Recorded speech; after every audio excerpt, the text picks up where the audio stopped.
अजीज दोस्तों नमस्कार। अजीज दोस्तों, परसों सैटरडे को यहाँ पे लंदन में एक कॉन्फ्रेंस हुई थी भारत के पत्रकारों की। उसकी डिटेल्स आपके साथ शेयर करनी ज़रूरी हैं। उससे पहले एक चीज़ मैं आपके सामने रखना चाहूँगा कि सीरिया में 5 लाख मुसलमान मारे गए, यमन में 3,75,000 मुसलमान मारे गए, अफ़गानिस्तान में 2,35,000 मुसलमान मारे गए, सूडान में 5 लाख मुसलमान मारे गए, इराक़ में 3 लाख मुसलमान मारे गए और गज़ा में 70,000 मुसलमान मारे गए। अब मुझे कोई ये बताए कि ये जितने मरे हैं 5-5 लाख और मिलियंस ऑफ मुसलमान ऊपर जो मैंने बताए हैं गज़ा के अलावा, उनके बारे में कोई शोर नहीं, कोई प्रोटेस्ट नहीं, कोई हंगामा नहीं, कोई चीज़ नहीं हो रही। और गज़ा के जो 70,000 मारे गए हैं वो भी मेजॉरिटी हमास के लोग हैं जिन्होंने एक 7 अक्टूबर को गलत काम किया था। उन्होंने इनिशिएट की थी एक वॉर। वो बिल्कुल अंडर एस्टिमेट नहीं कर रहे थे। वो पता था उनको कि इज़राइल इसका करारा जवाब देगा। वो आपको पता है जो आज अब्राहम अकॉर्ड की बातें हो रही हैं, उस वक्त वो अब्राहम अकॉर्ड बहुत तेज़ी से साइन हो रहे थे। मोरक्को ने कर लिया, इमारात ने कर लिया, सऊदी अरब की तरफ से भी इशारे आ रहे थे और तकरीबन कंट्रीज़ ऑलमोस्ट रेडी थे अब्राहम अकॉर्ड साइन करने के लिए, क्योंकि पीस चल रहा था पैलेस्टाइन में, इज़राइल में, रीजन में सब चीज़ थी। लेकिन अचानक हमास ने यह हमला किया ताकि वो अब्राहम अकॉर्ड का साइन करना रोक दे। ये एक पॉलिटिकल डिज़ाइन थी और आप अंदाज़ा लगाएं कि सिर्फ 70,000 जो मारे गए हैं उस पर पूरी दुनिया को प्रोटेस्ट कर कर के हिला दिया है, ख़ास तौर पे यूरोप अमेरिका में। मुझे मुसलमानों की हिपोक्रेसी पे ना अफसोस हो रहा है, ना मुझे इस पे कोई सरप्राइज़ हुआ हूँ मैं, क्योंकि वो मैं आदी हूँ इनकी इस किस्म की हिपोक्रेसी का। लेकिन मुझे हैरत होती है कि इंडिया के जो लिखारी हैं, इंडिया का जो एक इकोसिस्टम है, उस पे मुझे हैरत हो रही है, अफसोस हो रहा है। और ये इंटरनेशनल जो पूरी दुनिया का एक लेफ़्ट का इकोसिस्टम है, उन्होंने क्यों Syria, Yemen, Afghanistan, Sudan, Iraq के ऊपर कभी प्रोटेस्ट नहीं किया, कभी बात तक नहीं की। एक वजह यह भी है कि ये जो ममालिक हैं Syria, Yemen, Afghanistan, Sudan, Iraq, उसमें मुसलमानों के हाथों मुसलमान मारा गया था, तो जायज़ है। तो अजीज़ दोस्तों, सच ए ब्लडी पॉलिटिक्स गोइंग ऑन। और यह है कि मेरा ख्याल है कि एक सिस्टम है। और इसी पे आगे बढ़ते हुए कि कल जो लंदन में कॉन्फ्रेंस थी, वो टॉक जर्नलिज्म एक पोर्टल है, उनकी स्पॉन्सरशिप से थी। उसमें भारत के कई नामी जर्नलिस्ट आए थे, जिसमें कमलेश सिंह जी हैं जो न्यूज़ डायरेक्टर इंडिया टुडे के हैं, स्मिता प्रकाश जी हैं जो कि one of my favourite journalist हैं भारत की, राजदीप सरदेसाई हैं जिनका मैं 2004 में फ़ैन था, लेकिन फिर वो ऐसे मेरी नज़रों से उतरे उनकी हिपोक्रेटिक जर्नलिज़म की वजह से। और भी कई थे जिसमें सुहासिनी हैदर थी, सौरभ द्विवेदी जी थे और काफ़ी लोग थे। मैंने इस बारे में जो पोस्ट लगाई कि राजदीप सरदेसाई से मेरी मुलाकात हुई, बातचीत हुई और वो एक बहुत ही स्ट्रॉन्ग आदमी हैं, तो उस पे ट्विटर पे मेरे उस पोस्ट के नीचे बहुत लोगों ने राजदीप के ख़िलाफ़ मतलब काफ़ी गंदी ज़बान इस्तेमाल की और मुझे भी कहा कि तुम मरे जा रहे थे उससे मिलने के लिए वगैरह वगैरह। तो देखें, ऐसे एक प्रोग्राम में आप जाते हैं ना जहाँ पे पब्लिक होती है, सारा कुछ होता है।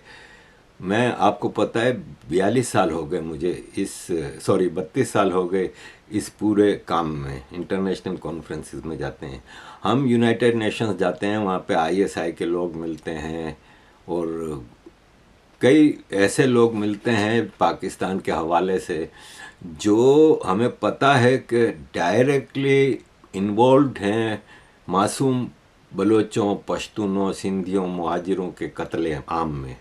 इसके बावजूद आप डिप्लोमेटिक फोरम्स पे गालम गलोच थोड़ी करेंगे। तो मुलाकात होती है। इधर भी सबसे मुलाकात हुई। राजदीप सरदेसाई साहब जब उठ के दरवाजे की तरफ जा रहे थे तो हमारी नज़रें मिली, तो वो मुस्कुराए, मैं भी मुस्कुराया। मैं उठा, हाथ मिलाया।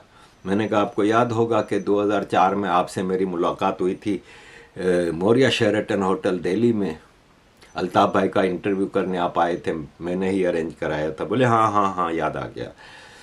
तो मैंने कहा कि कहता कैसे हैं अल्ताफ़ साहब, कहाँ हैं? मैंने कहा इधर ही लंदन में होते हैं। खैर, मैंने कहा राजदीप साहब मैं आपने उस वक्त आपसे मेरी थोड़ी बहुत बातचीत हुई थी 2004 में। उस वक्त इंडिया और ऑस्ट्रेलिया का मैच चल रहा था, सीरीज़ का चौथा मैच था। और वो मैच आपको इसलिए याद होगा कि उसमें मुरली कार्तिक ने 7 विकेटें ली थी। और जो हॉल हमें दिया था इन मौर्या शेरेटन वालों ने इंटरव्यू के लिए, वहाँ पे कई जर्नलिस्ट आए हुए थे, अपनी अपनी बारी का इंतज़ार कर रहे थे अल्ताफ़ भाई के इंटरव्यू का। तो मैंने कहा वहाँ पे टीवी पे मैच चल रहा था और आप हर थोड़ी देर बाद आके मुझसे पूछते थे कि स्कोर क्या हुआ है।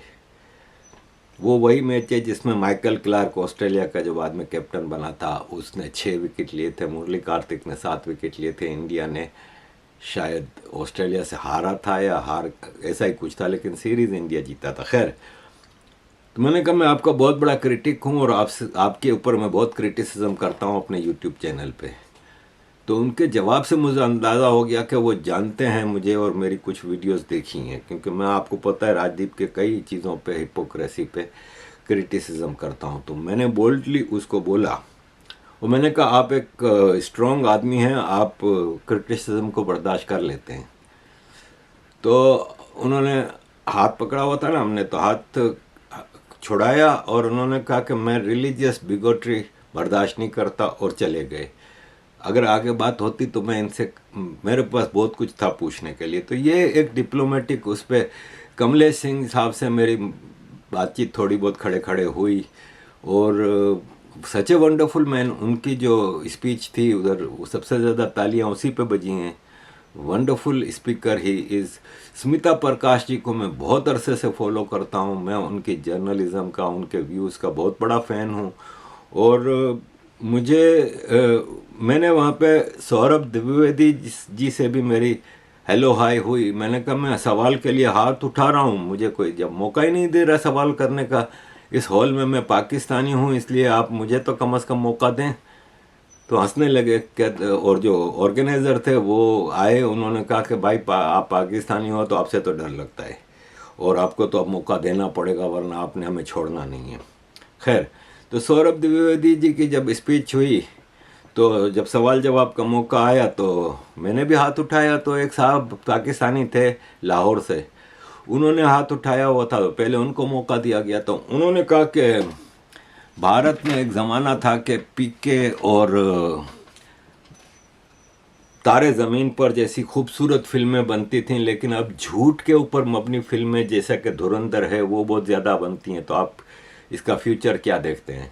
तो सौरभ जी ने कहा कि देखें, फ्यूचर इसका यह है कि आगे आपको बलूचिस्तान और टीटीपी पश्तून के ऊपर भी ऐसी फिल्में मिलेंगी, क्योंकि ये वक्त की ज़रूरत है और लोग वो सच्चाई सुनना चाहते हैं। फिर मैंने हाथ उठाया तो मेरी बारी आई, तो मैंने पहले उसमें जो मैंने बोला वो आपके सामने रखता हूँ। Mayor of town in Karachi, elected mayor during the period Dhurandhar was done. I was born in Liari and brought up in Liari, so I know everything was truth. Now coming to the question, Saurabh ji, you are going to be very popular in India in few minutes because my friend Smita Prakash have responded your response, and all the Dhurandhar fans are going to love this, and they are going to send these videos to all the liberals who were questioning the film that where is the fellow from Liari who is saying the truth about Liari. What's your question, sir? I am born in Karachi, but my parents born in Junagadh, so I consider myself of Indian origin, not Pakistan. Sir हम भी देखिए, मैंने अपने इन भाई को यही कहा कि आप सब हिंदुस्तान से हैं। 47 के बाद पाकिस्तान बना है ना, लेकिन हम और आप एक जबान में बात कर पा रहे हैं। And Smita ji, I am her friend. I am following religiously her post. Now coming to my question, sir, British media, the original topic of the conference, and Indian media, we see a great bias when we see genocide in Balochistan, in KP, Pashtun genocide, happening since decades, and no British media or Western media speaks about it. But and the religious minorities in Pakistan and Bangladesh are systematically wiped out. Nobody speaks. But something small happens to minorities in India, every Western media is headline. Second thing, democracy is in danger according to Western media in India. Because there is Hindutva, Prime Minister, this and that. But my favorite Field Marshal, Donald Trump says, he decides everything and there is no democracy in Pakistan, but it is not in danger. Why this hypocrisy? Thank you. Thank you so much, and I'll wait a second, sir. I'll respond to your query. Few months back, I happened to be in US. I happened to be in Texas, one of the strongest ground of Mr. Trump, and I was invited there at UT Austin. वहां पर साहब मुझे George Bernard Shaw की एक चिट्ठी दिखी, अंग्रेजी में चिट्ठी थी. एक नौजवान ने ये लिखा कि मैंने गांधी जी पर एक किताब लिखी है और ये मैं आपको आपके जन्मदिन पे तोहफे में देना चाहता हूं. पर एक दूसरे व्यक्ति ने लिखा उन्हें कि आप भारत के बारे में क्या सोचते हैं. अब बर्नार्ड शॉ का जवाब सुनिएगा. उन्होंने लिखा, if I have to know anything about Mahatma, I will rely on his writings rather than what others assume or perceive of him. Then he thanked. तो अजीज दोस्तों, ये एक्चुअली एक जर्नलिज्म का प्रोग्राम था और उसमें हमारा मतलब मैं काफ़ी इंटरेक्ट हुआ लोगों से और कई चीज़ें आपको डायरेक्ट सुनने को मिलती हैं जिससे कि मेरे काम में मुझे फ़ायदा होता है कि मैं समझ सकता हूँ मुख्तलिफ़ चीज़ों का. मेन उसमें जो मेरा सवाल था वो ये था कि हिपोक्रेसी जो इंटरनेशनल मीडिया में हम देखते हैं वो हद से ज़्यादा बर्दाश्त के काबिल नहीं. क्योंकि देखें, पूरा international media, New York times, Washington post और वगैरह वगैरह 24 घंटे लगे रहते हैं कि भारत में डेमोक्रेसी ख़तरे में है, भारत में टोटलिटरिज्म हो गया है, भारत में हिंदुत्व एक्सट्रीमिस्ट गवर्नमेंट चल रही है, भारत में वो भाई साहब इलेक्शन होते हैं जहाँ भी जिस भी कंट्री में, वहाँ पे पब्लिक जिनको वोट देती है, जेन्युइन इलेक्शन की बात हो रही है, पाकिस्तान जैसा इलेक्शन नहीं, जहाँ पब्लिक जिसको वोट देती है वो सरकार बनाते हैं और इसी को डेमोक्रेसी कहते हैं. डेमोक्रेसी में वोट गिने जाते हैं, उससे पब्लिक की आवाज़ का आपको पता चलता है. तो भारत के इलेक्शंस पे तो कोई उंगली नहीं उठा सकता ना.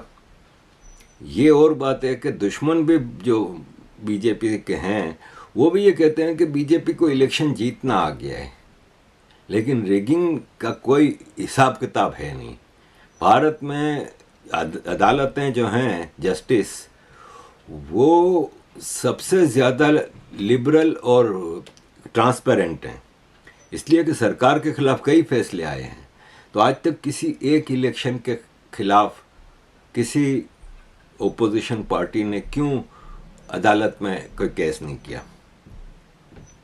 तो पाकिस्तान में आप ये देखें कि डोनाल्ड ट्रंप खुद कहता है माय फेवरेट फील्ड मार्शल. तो फेवरेट फील्ड मार्शल पूरा पाकिस्तान चला रहा है, खुल के धड़ल्ले से उस पर कोई आवाज़ नहीं उठा रहा. लेकिन भारत में डेमोक्रेसी खतरे में है, पाकिस्तान में डेमोक्रेसी है ही नहीं, उस पर कोई नहीं बोल रहा. तो ये एक इंटरनेशनल मीडिया का जो इकोसिस्टम का एक तरीका है. दूसरा ये है कि इन पाकिस्तान और बांग्लादेश से रिलीजियस माइनॉरिटीज़ का सफाया हो गया है. भाई 47 में पाकिस्तान में कितने सिख थे, कितने हिंदू थे, कितने पारसी थे, कितने क्रिश्चियन थे. बांग्लादेश में कितने हिंदू थे, कितने नॉन मुस्लिम माइनॉरिटी थी. सफाया कर दिया सिस्टमेटिकली. लेकिन भारत में किसी मुसलमान को एक सुई चुभ जाए, उनके गलत कामों की वजह से उनको कोई अदालत या पुलिस उनको डंडे मारे या कुछ करे, तो इंटरनेशनल मीडिया चीख उठता है, पाकिस्तान से माइनॉरिटीज़ का सफाया हो गया, कोई बोलता नहीं। तो मेरा वहाँ पे सवाल ये था, जिसका ज़ाहिर सौरभ जी ने जवाब दिया डेफिनेटली, लेकिन वो जवाब एक गोलमोल था। डेफिनेटली वो बात करना जानते हैं, और ऐसे फोरम्स पे खुल के आप हर चीज़ नहीं बोल सकते। लेकिन एक बात तो तय है कि सौरभ जी इन चीज़ों से वाकिफ़ थे, और वो भी इन चीज़ों को पसंद नहीं करते थे, क्योंकि जब ओपन डिबेट चल रही थी तो उसमें स्मिता प्रकाश जी ने खुल के इस हिपोक्रेसी पे बोला जो बायस्ड जर्नलिज्म है। तो यह है कि मुझे बड़ा अच्छा लगा इस प्रोग्राम में शिरकत करके। अजीज़ दोस्तों, एंड पे मैं आपके सामने हमारी फेवरेट आरफा खानम शेरवानी की एक वीडियो रख रहा हूँ, जिसमें वो कह रही हैं कि पाकिस्तान एक आइडियोलॉजिकल स्टेट है, और पाकिस्तान क्रिएटेड इस्लाम के नाम पे, तो इसको इससे हटना नहीं चाहिए, इसको अपने इस्लामिक जो प्रिंसिपल्स हैं उससे हटना नहीं चाहिए, और इज़राइल को एक्सेप्ट नहीं करना चाहिए। आरफा जी को मैं ये बताना चाहता हूँ कि इतनी मासूम आप भी नहीं हैं, इतनी जितनी आप इडियट दिखती हैं इतनी हैं नहीं। इसलिए कि अगर पाकिस्तान इस्लाम के नाम पे बना था तो फिर इंडिया हिंदुइज्म के नाम पे बना था, क्योंकि 2 नेशन थ्योरी की बात हुई थी। 2 नेशन, मुस्लिम नॉन मुस्लिम की बात नहीं हुई थी, हिंदू मुस्लिम की बात हो रही थी। जो पाकिस्तान और इंडिया का जो बंटवारा हुआ था वो जिस 2 नेशन थ्योरी पे था, उसमें क्लियर अल्फाज में अंग्रेज़ ने कहा था कि Hindu and Muslims are 2 different ideologies, they can not live together. तो हिंदू मुस्लिम के नाम पे जो 2 कंट्री बने थे, तो एक इस्लाम के नाम पे बना था, दूसरा सेक्युलरिज्म के नाम पे बना था। भाई उस वक्त की लीडरशिप से हमें सबसे बड़ा शिकवा ही है ये ना कि भाई जब आपके basis of the partition of British India was 2 nation theory, Hindu and Muslim, तो फिर जब पाकिस्तान एक इस्लामिक रिपब्लिक बनता है तो इंडिया क्यों एक हिंदू राष्ट्र नहीं बना? तो आरफा जी, आपकी बातें जब हम सुनते हैं ना तो हमें ऐसा ही लगता है कि हम किसी पाकिस्तानी जर्नलिस्ट को सुनते हैं, क्योंकि आप इस वीडियो में आप देखिएगा, आप गौर से सुनिएगा, आपको ऐसा लगेगा कि एक सच्चे दिल से मोहब्बत करने वाली, पाकिस्तान से मोहब्बत करने वाली जर्नलिस्ट बोल रही है कि पाकिस्तान क्या है और पाकिस्तान को क्या करना चाहिए। ये इनकी हिपोक्रेसी है। अरफा खानम शेरवानी साहिबा, आपको अगर इतना ही इस्लामिक वैल्यूज़ का ख्याल है और वो कंट्री इस्लाम के नाम पे बना था, तो आप इधर क्या कर रही हैं? इस मुल्क में क्या कर रही हैं? तो सुनिए अजीज़ दोस्तों, अरफा खानम शेरवानी की हिपोक्रेसी से भरपूर वीडियो।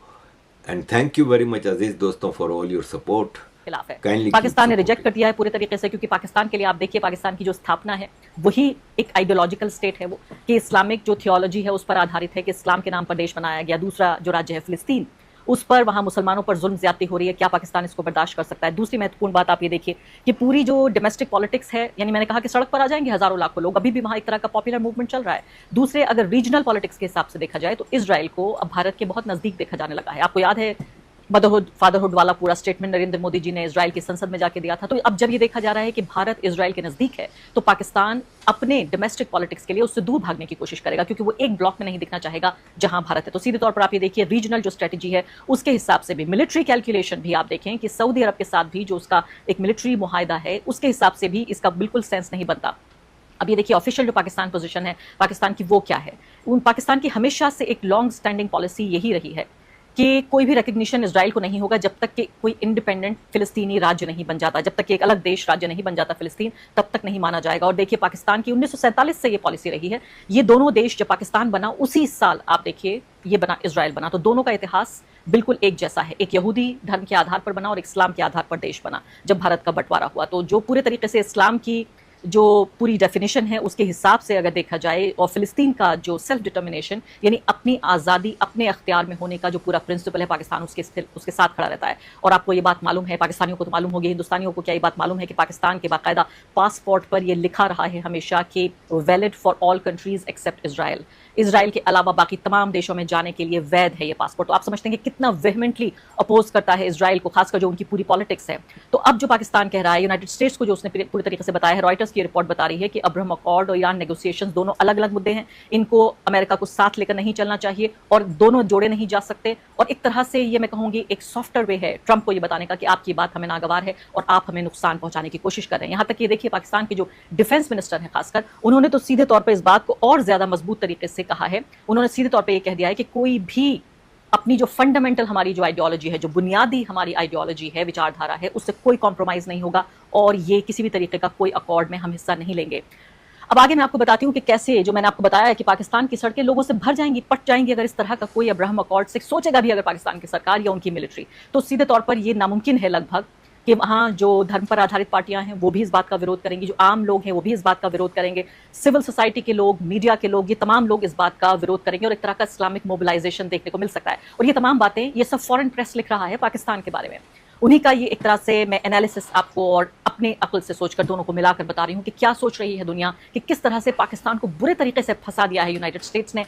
एक ऐसे दोस्त को जिसको लगातार वो व्हाइट हाउस में बुलाकर आसिम मुनीर साहब को उनको लंच कराते हैं। आप ये देखिए कि किस तरह से सबसे बड़े अधिकारी और सबसे बड़े नेता वहां पहुंच गए पाकिस्तान अमेरिका के, और वहां पर पीस नेगोशिएशंस हुए। इसके बाद लगातार तारीफ होती रहती है। पाकिस्तान की तरफ से नोबेल पीस प्राइज देने का एक प्रस्ताव रखा गया, पाकिस्तान की तरफ से डोनाल्ड ट्रंप को दिया जाए, लेकिन इस सब के बीच भी किसी से भी दोस्ती मानने का कोई डोनाल्ड ट्रंप का कोई इतिहास भी नहीं रहा है और मुझे लगता है भविष्य में भी वो ऐसा नहीं करेंगे। किसी भी दोस्त को दगा देना ऐसा लगता है कि बिल्कुल उनकी एक खसलत का हिस्सा है, उनके DNA का हिस्सा है। दोस्त ना रहा, आज यही कह रहा होगा।